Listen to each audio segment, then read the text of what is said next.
Hey guys, what's going on, and welcome back to a brand new video. And today we've got a brand new tactic, and it is going to be TEDESCO'S 3-4-1-2 tactic. It's a very exciting one, scores loads of goals, and it's a lot of fun. If you guys do enjoy these tactic videos, please do leave a like on this video and please do subscribe to the channel. But let's get into the first sort of save and see how we done. Before we do actually go into that, we're going to talk a little bit about TEDESCO.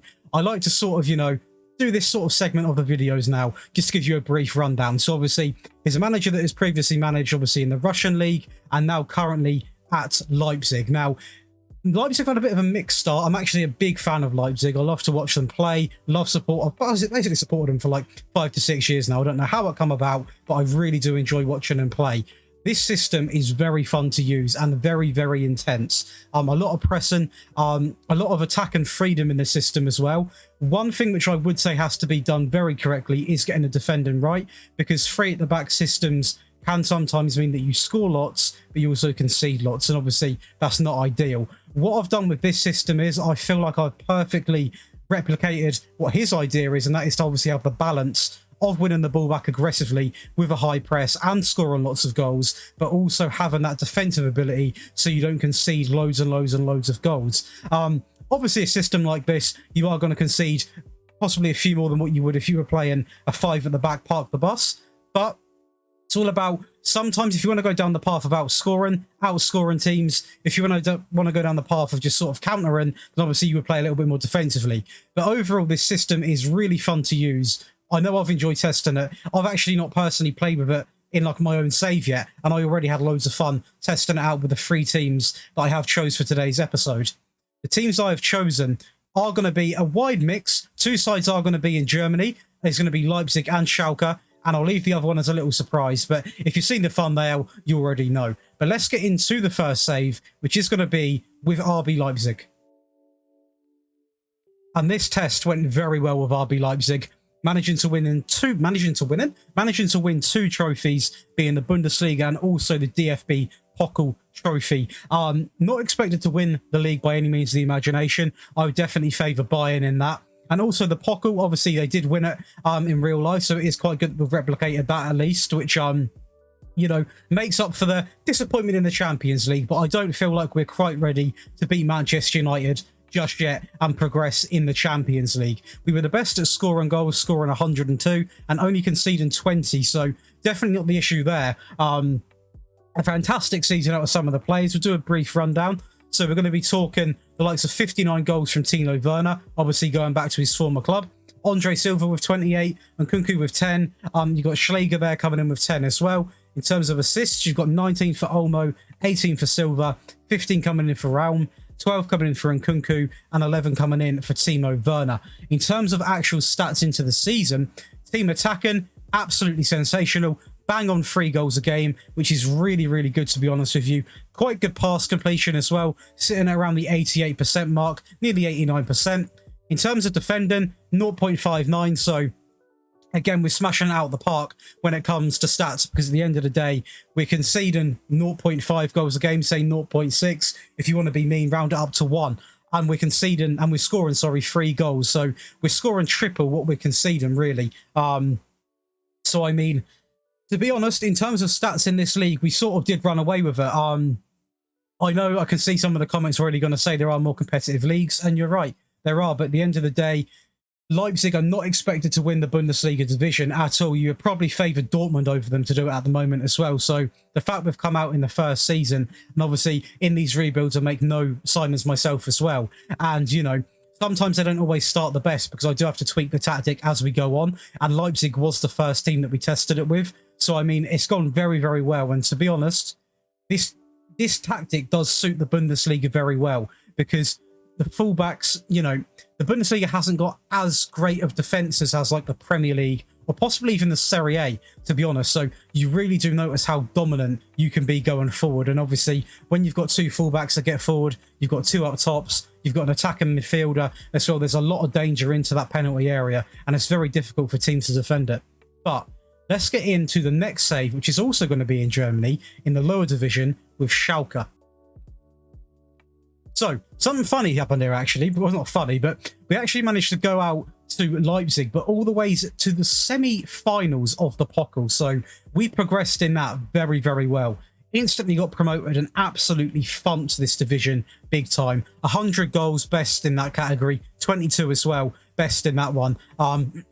You are going to pick up a few bookings. I am going to say that now because you probably have looked at this. And that is because a lot of the players do get stuck in. Now, obviously, this is something you can tweak. But when you play such an aggressive high press, you are going to get the occasional tackle wrong, or your players are at least. So you will pick up the odd booking here and there. But overall, a fantastic season. No, I mean, it's not even close, is it, in terms of statistics, even in goal difference, anything off the board. And the fact that we got all the way to the semis against the likes of Leipzig, which, you know, are a good side and should be beating us, but going that far in the Pokal with a club this size as well, with what's happened to them in real life in terms of finance or whatever, what a season this would have been for Schalke.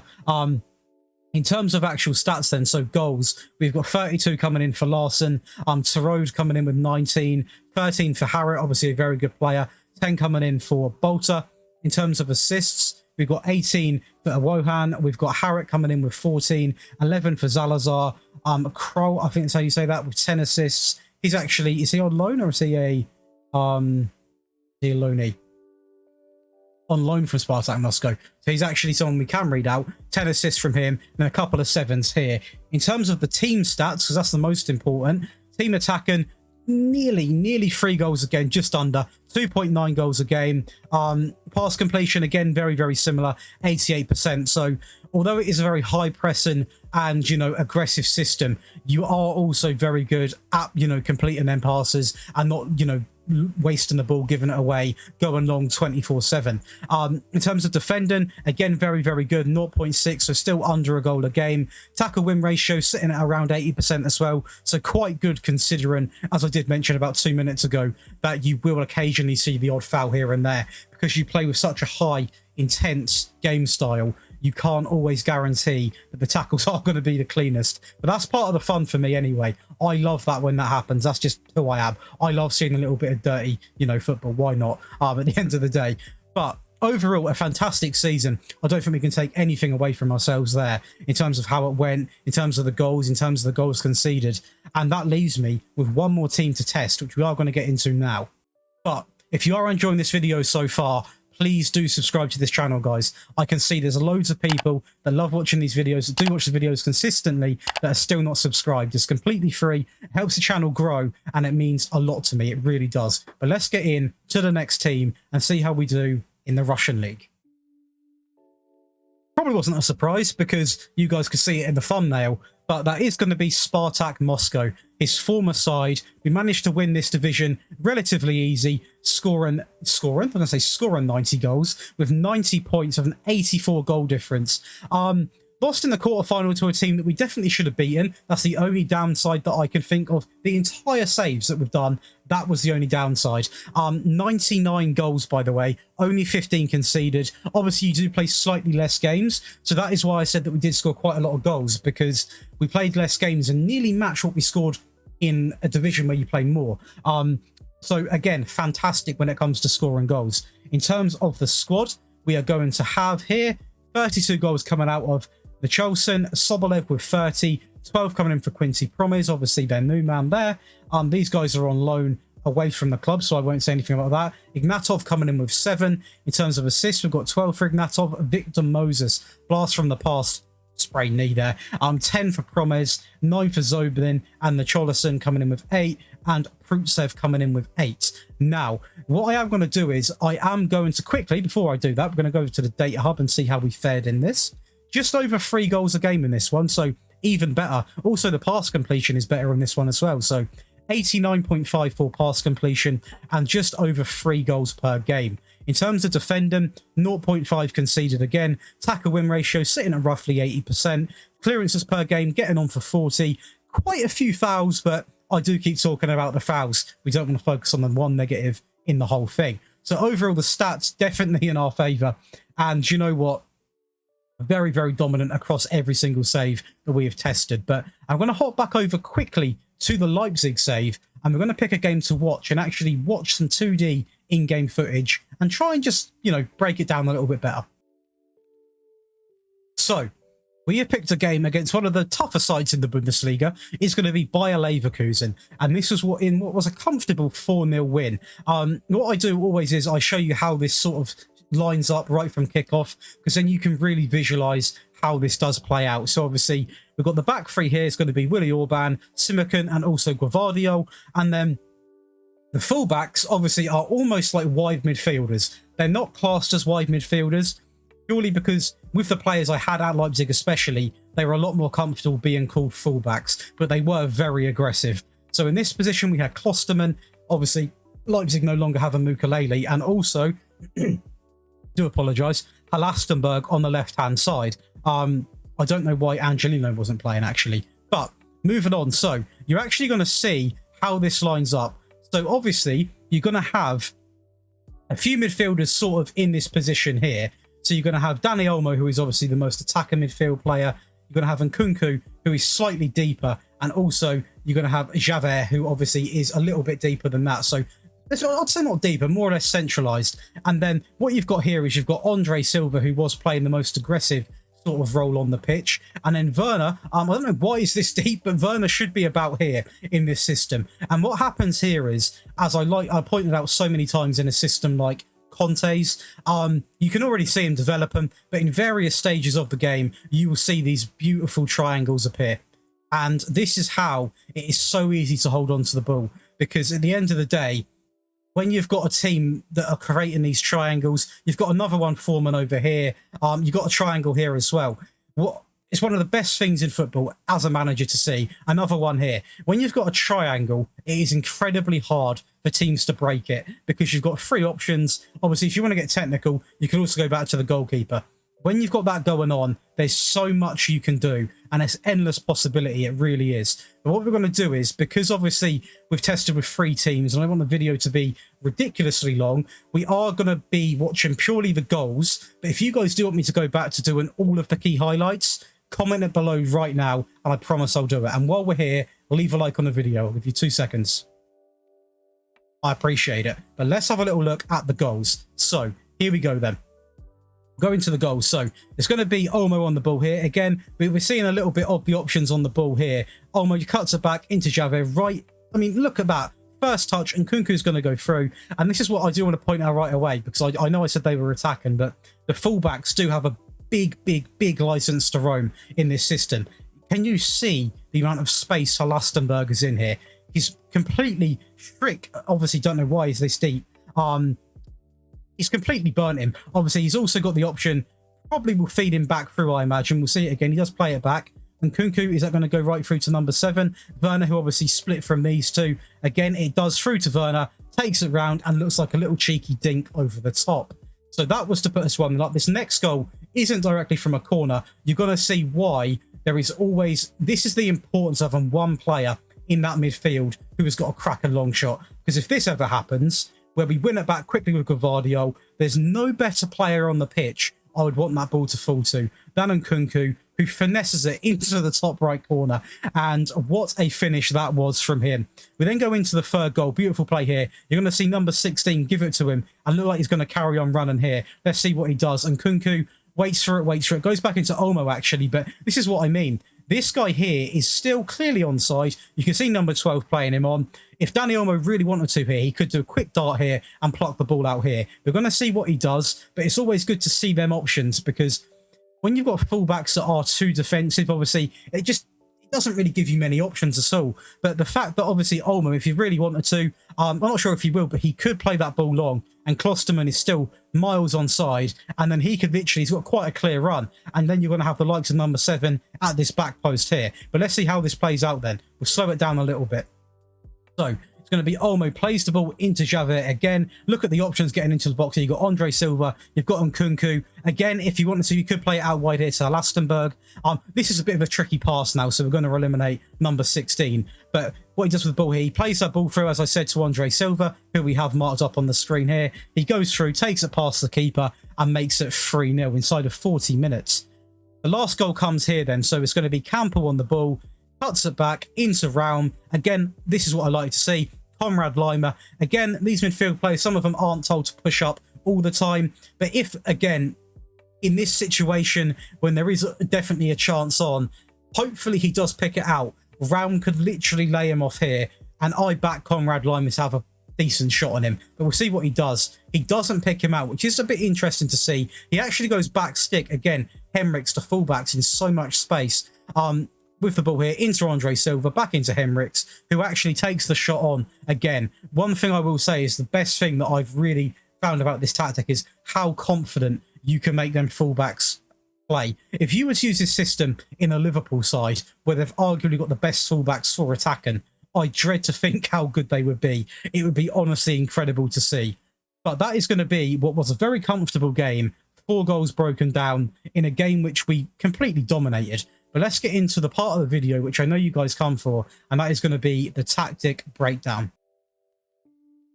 So, this is going to be the system, named Tedesco's masterpiece, because it really is. Before we do actually break this down though, guys, smash the like button right now, please do. And please also comment on any future managers you want to see sort of, you know, rebuilt or their system rebuilt. This was actually a recommendation. I am slowly getting through them. There are quite a few that I'm still working on. But do get your suggestions in, because we've still got quite a bit of time until the next Football Manager. So let's break down this side of things first. So it's going to be attacking mentality. We want the tactical style is a custom gen press, by the way, or gen press. In possession, fairly narrow, pass into space. You want the overlap left and the right on, because this way you are going to see them fullbacks really get stuck in and cause a lot of issues on both flanks. Standard with the directness, because it's not a tiki-taka system, and even with standards, you saw how good the pass completion was. It was very, very high, and the tempo extremely high. This is one of the most demanding systems I think I've ever played with. So my one bit of advice would be definitely have good medical staff. Make sure your training's intact. Make sure you've got good depth, because you will pick up the occasional injury, as you would anyway, but this system does demand a very, very high level of fitness. Run at defence and also be more expressive selected. Low crosses in the final third. In transition, counter press, counter attack, distribute to the fullbacks, and take short goal kicks. Out of possession, higher defensive line, and a much higher line of engagement. Offside trap, obviously always a good thing to use if you're rocking a high defensive line. Trigger press on much more often, get stuck in and prevent short goalkeeper distribution. Going over to the actual player roles then, a very important part of any tactic, we're going to go right into the goalkeeper, fairly basic, sweeper keeper on the support duty, nothing too special to talk about there. Going over to the back three, now there is a bit of a mixture. The wide centre-back and this wide centre-back are on the exact same instructions, so we are going to just show you one of them, but obviously this one in the centre is different. So let's start off with him. This is going to be a central defender on stopper. Now, the reason why I have this is because basically, I'll give you the abbreviation. It pretty much means that they will come out, be a bit more aggressive, and try and stop stuff coming, you know, into the box and things like that. And it is always good to have, in my opinion, especially in this system, a centre-back that is slightly ahead of the others, and it really did work well. You want him on take fewer risks, shorter passing, and balanced on the trigger press. Moving over to the wide centre-backs, you want defend. You want them on, obviously, stay wider, because when you are playing a back three, especially when the full-backs do get up as high as what we did see, if you don't have stay wider on, you're going to get absolutely dominated on the wings. You're going to concede a lot. You're going to get annoyed. No one likes to concede a lot of goals, so please do have stay wider on. Balanced on the trigger press and also take fewer risks. Exactly the same for this player here. So again, I will show you one. As I always would like to say, and I'm going to say right now before I forget, you can simply download this tactic in the description. I'm going to give you a link to my personal link and also a link to the FM Scout website, which I am now sort of making videos for, so definitely show them some love as well. In terms of the fullbacks, again, very similar in terms of what you'll see in many three at the back systems, except on this, they're not on support, they're not on automatic, they are on attack, because that is how attacking they really are. So you've got him on get further forward, stay wider, run wide, balanced, directness you want on standard, and centre to aim the crosses at. You've got two players in the box, you want it being aimed at the centre. Again, we do tell them to put the ball across the floor because we don't exactly have massive strikers, but you still get a lot of assists for your fullbacks just because it's not being floated in at height. and take more risks. So you really are giving him a lot of freedom. On the left-hand side, or it is actually the same. Just because with this system, you really can afford to have your fullbacks bomb and forward up the pitch. We didn't concede a lot of goals even with this, and to be honest, if you don't, you are just going to see a lot more of a negative impact in terms of scoring goals. And a system like this as well is sort of designed to outscore. But with that being said, I very rarely found myself conceding lots and lots of goals. The only game which I will say I did get blown away in was against Manchester United in this save where I lost 4-1. But again, that is something that you could tweak just for that game if you download this tactic and you manage it yourself. Moving on to the two in midfield, we have got a deep lying playmaker on the defend duty. We want him on the pass and directness of standard, mark tighter, and less often on the press. Next to him, we've got a centre mid on the automatic, meaning he does a little bit of both. You want him on get further forward because, again, I believe that is why we saw Conrad Lima on the edge, because Conrad Lima, for me, wasn't actually playing in that deep line playmaker role. Move into channels, roam from position, balanced on the trigger press, standard on the directness of passing, and dribble more. Give one of him, give him a little bit of freedom. Again, what I will say is, if you're playing in possibly the Premier League, you're playing in a league where you feel like you're conceding too many goals, this is where you guys have to use a bit of initiative and just think, do you know what, we can change this about. So my piece of advice would be, if you think that you're getting dominated in midfield because this guy's pushing up way too much, turn this off, tell him not to dribble more, possibly even have him as a, just a balanced midfielder. You can change this to obviously support, could be an option, defend, attack. You can tweak this as much as you want. So definitely do tweak it if you feel like you're getting dominated in that midfield. Then go over to the advanced playmaker on the attack duty. Again, by far the most attacking midfield player we have. Less often on the press, get further forward, roam from position, move into channels, shorter on the directness of the passing, and going over to what is going to be the two up front. And for me, these are the only roles you guys should be using to replicate this sort of style. You want a deep line forward on the support duty, less often on the trigger press, roam from position, hold up the ball, and standard on the directness of passing. And moving over to the left-hand side, the advanced forward, you want him on less often on the press. I did try roam from position, but I prefer having one striker sticking to it. And you want standard on the directness of passing, dribble more, shoot more often, and take more risks, just because you want him to be really, really selfish.